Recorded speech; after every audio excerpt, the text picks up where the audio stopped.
You don't want the truth because deep down in places you don't talk about at parties, you want me on that wall. You need me on that wall. I'm always going to be standing on that wall because this is Tim with Online Big Blue, bringing you the best in New York Giants sports talk and entertainment. We're doing the Friday video today, coming out about about 12 o'clock. Training camp, of course, has the practices have wrapped up for the day. They're off the field right now. They're going to be breaking out into their individual groups and having meetings and doing everything else. Didn't get a chance to make it out to camp today. We had a lot of rain yesterday and a lot of flooding, so I didn't get the chance to make that 2-hour drive. Some things I want to talk about today. Want to talk about Dable. Want to talk about the motion, pre-snap motion. Also want to talk about, is the Giants defense passable? And that's one question I think I should rephrase that. Is the secondary passable this year? And I want to talk a little bit about training camp, but I want to talk about Brian Dable real quick, because Brian Dable and the pre-snap motion, everyone is involved in Twitter and social media is all like, oh, we're using more pre-snap motion. Okay, guys. Okay. Dable has even come out and said his exact quote, there is a time to do it and there's a time not to do it. They want to cause conflict and issues for opposing defense. This is not something that we are going to run 24/7. This is not something that you are going to see. If we run 60 offensive plays, you're going to see 55 times. They are using it to create mismatch. They're using it to create motion. They're using it to create confusion, but you're not going to do this 24/7. Just remember that. Be smarter than that. Be a fan, not a fanatic. I've said this a million times right now. And Dable even came out and said, there's more thinking with the motion offense. That's why we want to have smart players. So you hope Kadarius Toney has smartened up and gotten to the meeting rooms. You hope that Wan'Dale Robinson is hitting the books. You hope that Kenny G and you hope that Darius are trying to figure it out. You hope Richie James is trying to figure it out, but that's what we need to look at, and that's what we need to focus on. Didn't get a chance to make it out of camp today because we had a lot of rain, so I really couldn't have the opportunity to drive down there.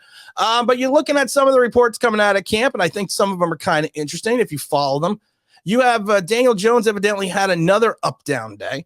And I'm going to say this about Daniel Jones, and I've said this a million times, and I'm going to keep saying it over and over again. If he throws 6 interceptions, Daniel Jones, take it with a grain of salt because you're day 3 in camp. If he turns around and throws 6 touchdowns, take it with a grain of salt because it's the first part of camp. So many people said to me, you have changed your opinion so much on Daniel Jones. No, I have not changed my opinion so much on Daniel Jones. I really haven't. But I understand you need to give this kid an opportunity to learn. You need to see what he can be. Dable and Shane came out. He's got to walk before he can run. We need to find things that he is comfortable with. We need to protect him, figure out a way to have him protect himself on the field. So it is a learning process. So I'm not going to sit there and bash the kid if he has an up and down days and throws a couple head scratchers and people are like, okay, we don't know why. But I'm also not going to sit there and think he's going to be the quarterback messiah if he turns around and throws 6 touchdowns.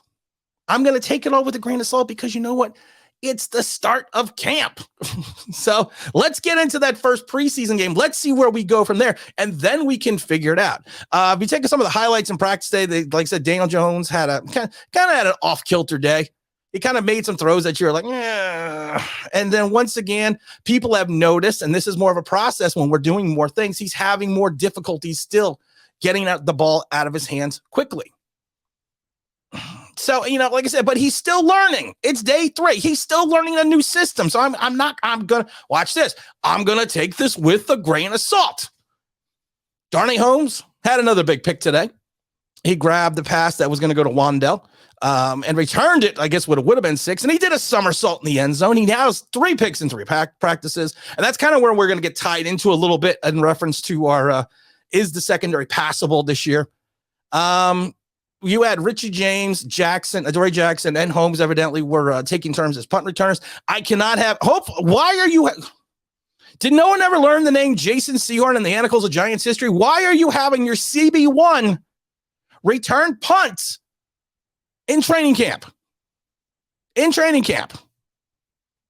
Evidently, the thought process of today's practice was 3rd and long for the Dable. So that's kind of interesting. Feliciano was his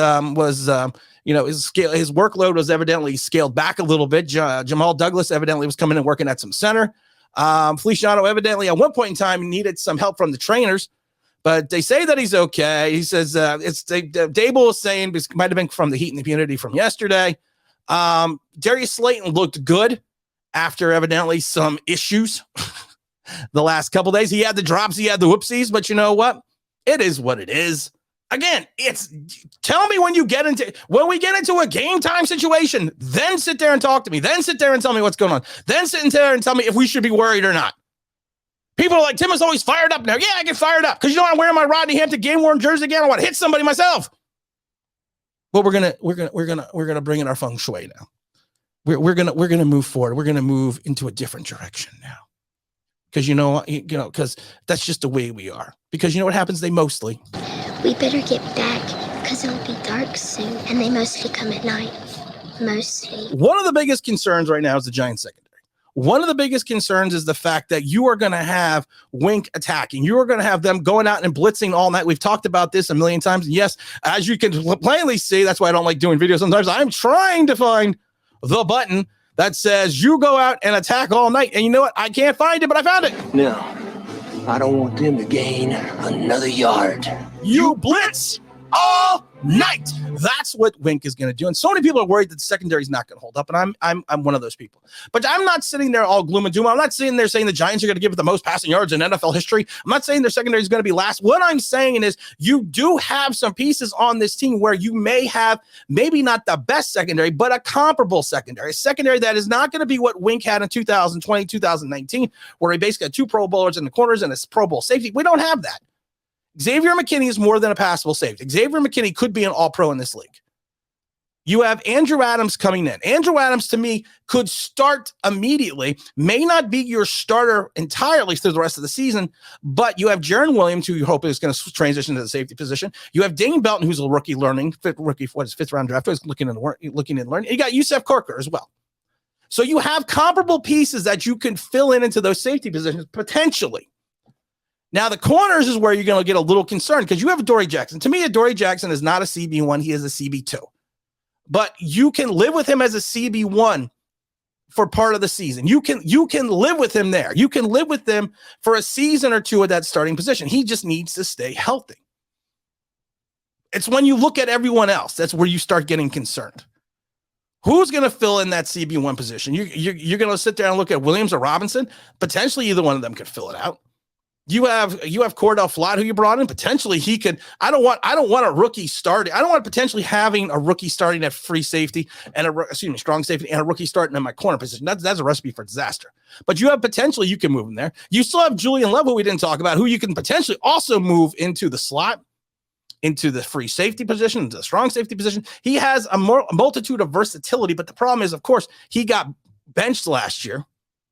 So, I mean, do we have You say I have a plethora of piñatas? Do we have a plethora of options at that CB2 position? Not right now, but you're also going to be scanning the waiver wire, especially towards more of the end of the camp to find someone. A corner can come in from another team and start with minimal practice because of the fact that you're going to play a lot of man.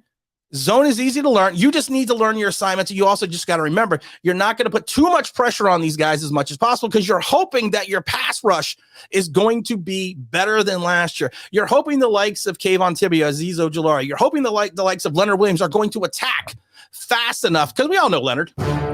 King of the almost sack. We hope that he gets his almost sack so the other guys can come around the edge and get their sacks.